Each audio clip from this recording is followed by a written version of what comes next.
Hey everyone, welcome to the channel. In today's video, I wanted to talk to you about loneliness on the path of spirituality, or if you're a truth seeker, if you're a meditator, if you're someone that is trying to realize the truth and realize the divine, understand more about this reality from a spiritual perspective.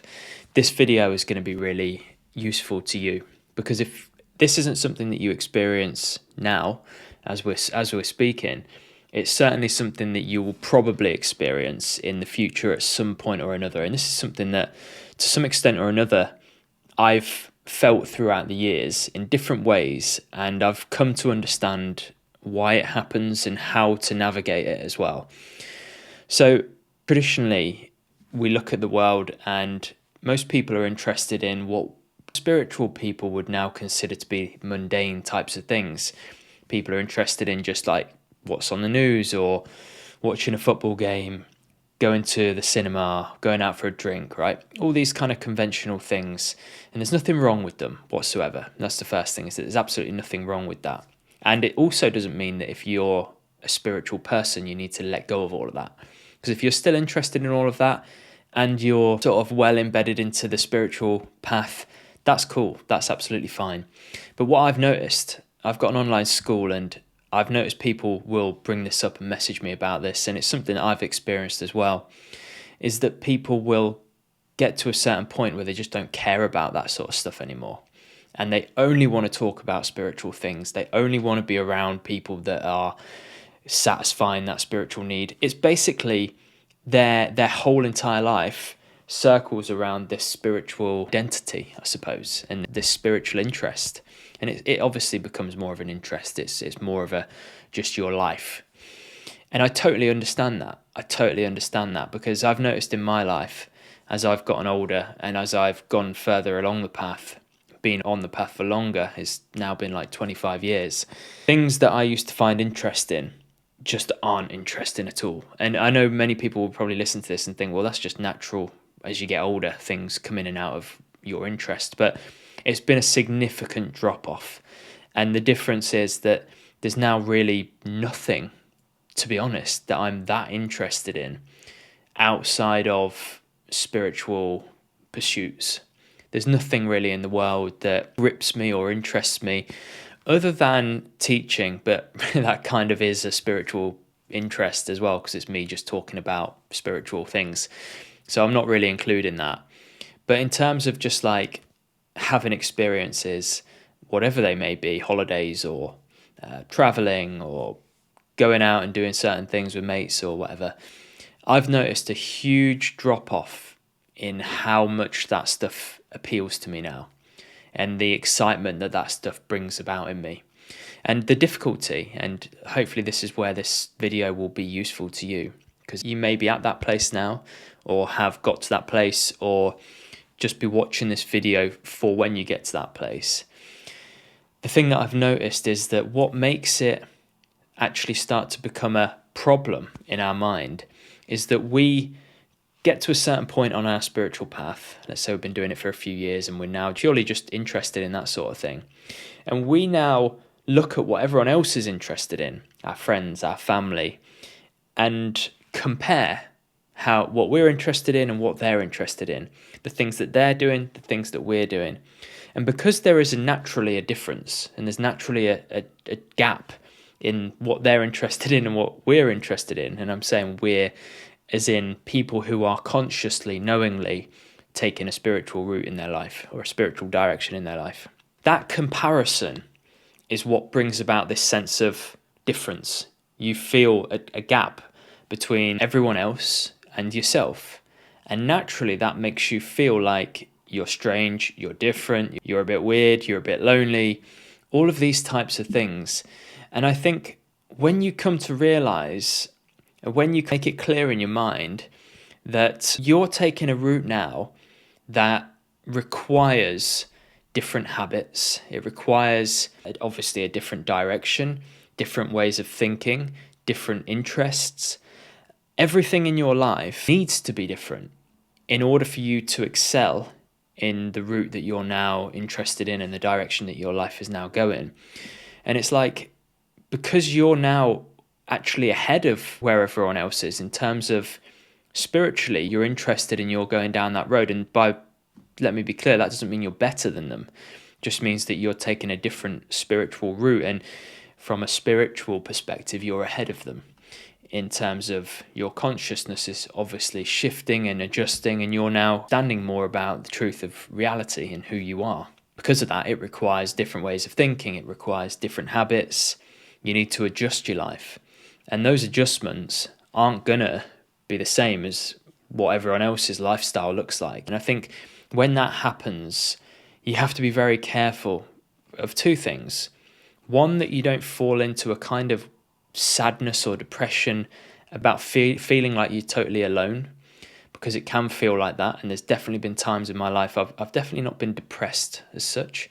There's definitely been moments or the odd days, or maybe even it's spanned maybe over a couple of weeks here and there in my life where I've felt that disconnect from everyone else. I felt like just a bit of an alien, a bit of a black sheep amongst everyone else. And that naturally makes you feel a little bit funny sometimes. So I think the recognition that that may happen and that's okay.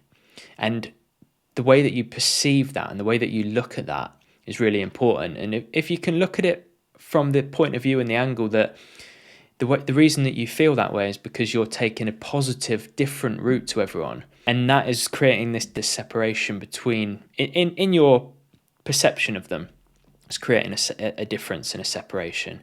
And that's normal. And it's okay that you go through that. And actually, it's a sign that you're making great progress. And if you open the door for too long for sadness and depression and that type of thing, you'll find that the ego will expose it very rapidly. The ego is the part of you actually which you're trying to unravel and understand who you are beyond it. But as you make positive change in your life and you start doing things that are actually overcoming the ego bit by bit and delayering the ego, it will fight harder and harder, and it will resist the change much more the further down the route that you go, because its very existence is at stake. And truthfully, there is no I. There is no separation between you and anything else and me and anything else. But the ego is what creates that separation. And as we start to delayer that, that sense of I will come back stronger and stronger. So what I'm trying to get at is that the more you open the door and allow that sadness in, the more the ego will seize upon it and expand on it if you're not careful. So do just be wary that it's okay that you'll feel a little bit odd sometimes, or a little bit different, or that you're doing something completely alien.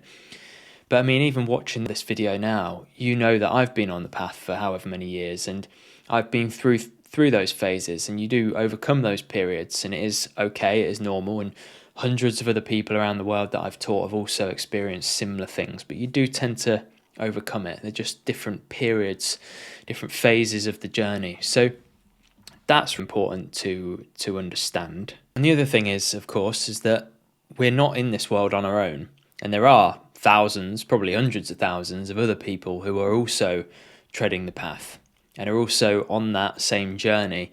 And although they might not be around you in terms of your local friends and family, there are spaces online such as YouTube. You can just stick with watching videos like this and hopefully feel like you're not doing this totally on your own.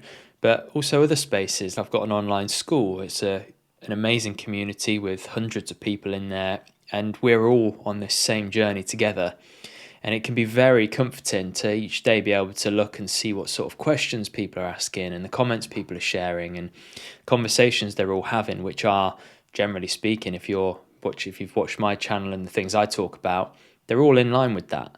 And so although it may feel strange initially to be like part of an online community, because it's not something that many people think they would ever be interested in, that can be such a support system.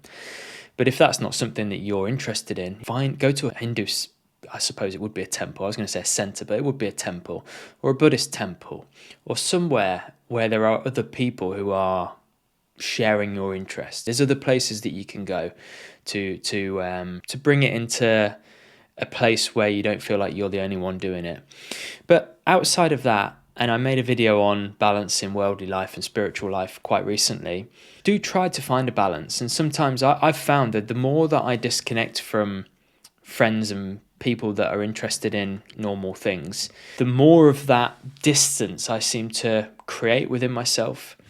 Whereas if I'm seeing people more regularly, maybe once a week, if I'm checking in with some friends and just doing what I would consider like normal things, even if I'm not naturally really drawn to do them initially, I do find that even after I've done them, I feel better for having done it. I feel better for having kept myself in the loop, so to speak, the normal loop. And just almost for a period of time, even if it's only like half an hour or an hour, not talk, not think about really deep spiritual things, it can be quite refreshing. It can be really, really refreshing. And so I would suggest not to isolate yourself so much. And although with this online platform and online space, we can actually naturally isolate ourselves quite a lot into purely the only things that we want to be thinking about. It may feel like a good thing at the time, but I still have noticed over the 25 years that I've done it that I feel best when I've got one foot in normal life and one foot in my spiritual life.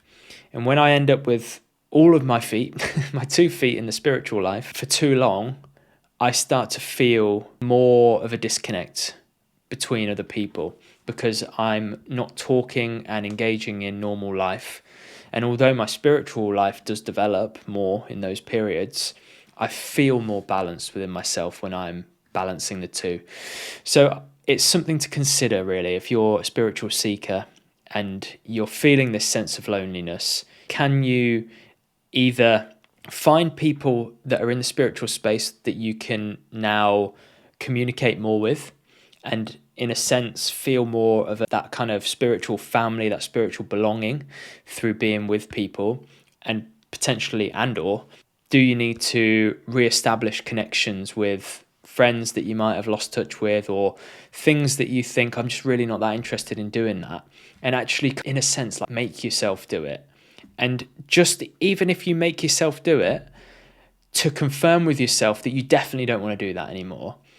That's you stepping forward and growing and learning more about yourself. But for me, as I said earlier, I typically find that when I do balance life and I'm going and seeing people and just doing kind of standard things, I feel much better. I feel much more included in the world, as weird as that may sound. And I find this nice balance between my spiritual life and normal daily life. It doesn't then become so far removed. I don't feel such a disconnect. Maybe this is more specific to me because I work for myself. I work alone. So it's not like I'm going into work and chatting to people about what they did at the weekend and normal stuff, and then going back home and meditating at night. So I think I've got quite a unique life setup in that it's easy for me to disconnect. So I do have to be conscious about reconnecting and make that effort. But it's something for you to consider. So I hope this video has been useful. If you do want to be part of my school, there's a link down in the description. Feel free to check it out. But I hope to see you on the next one. Thanks a lot.